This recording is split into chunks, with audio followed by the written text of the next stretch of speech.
19 мая 1922 года Вторая Всероссийская комсомольская конференция приняла решение о создании пионерских отрядов для организации детей в возрасте от 9 до 14 лет.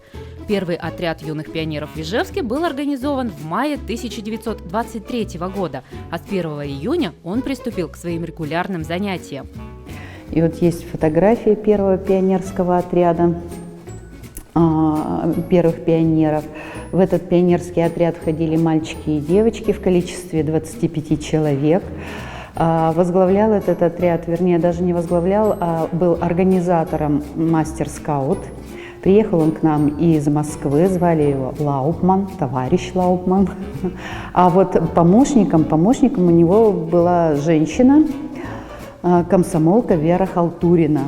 Пионеры принимали активное участие в строительстве нового общества, агитировали, выступали на митингах и демонстрациях, выходили на трудовые рейды и субботники.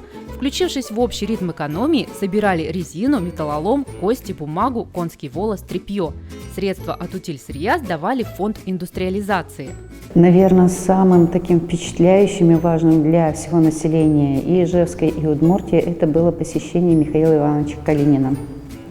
И в нашем музее хранится и негатив, и фотография подлинник, когда Михаил Иванович сидит в окружении 23 пионеров города Ижевска.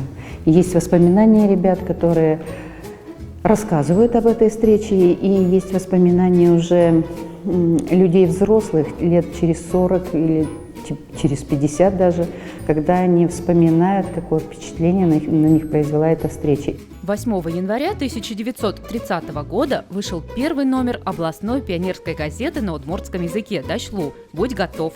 Как и «Пионерская правда», она была нацелена на то, чтобы ребята рассказывали друг другу о своей жизни, вместе учились решать проблемы, придумывали и организовывали интересные и полезные дела. В годы Великой Отечественной войны пионеры жили и работали под лозунгом «Все для фронта, все для победы». Они помогали принимать и размещать эвакуированное население, опекали раненых в эвакогоспиталях, собирали лекарственные травы. Ребята уже, которые постарше подростки, они работали на заводе. И мало времени оставалось на учебу. Но в этом случае, независимо от того, что ты стоишь у станка, что ты там помогаешь, работаешь, ты должен хорошо учиться. То есть учеба оставалась на первом месте. Широкую популярность получило Тимуровское движение. Первый такой отряд в Ижевске был создан на базе 27-й школы, а деятельность команды из Сарапула была отмечена благодарностью самого Иосифа Сталина. Объединила группу подруг пионерка Нелли Замятина, в честь легендарного Тимура, получившая прозвище Тимка. После войны стали появляться клубы юных географов, физиков, историков, общества художников и туристов. Все больше детей вовлекалось в юнацкое движение и техническое творчество. Пионерский призыв «Украсим Родину садами» дал начало месячникам леса и сада. Каждый пионер посадит по 3 дерева, и будет республика сад. В 60-е годы в Ижевской школе номер 25 была открыта первая в СССР пионерская авиационная эскадрилья. Большую популярность завоевала военно-спортивная игра «Зорница». Собственным дворцом пионеров школьники обзавелись в 1979 году.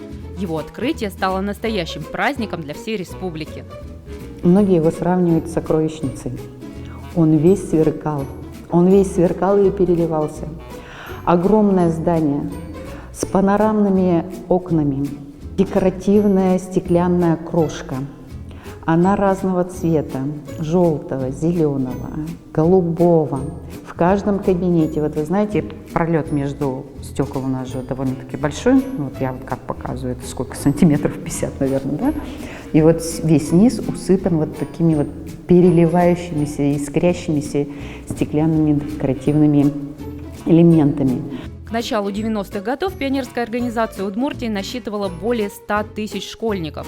Но постепенно, в ходе отказа от коммунистической идеологии, на смену ей пришли десятки новых детских и юношеских организаций различной направленности, от национальных до военно-патриотических. Хотите знать больше? Оставайтесь с проектом про 100 лет Удмуртии.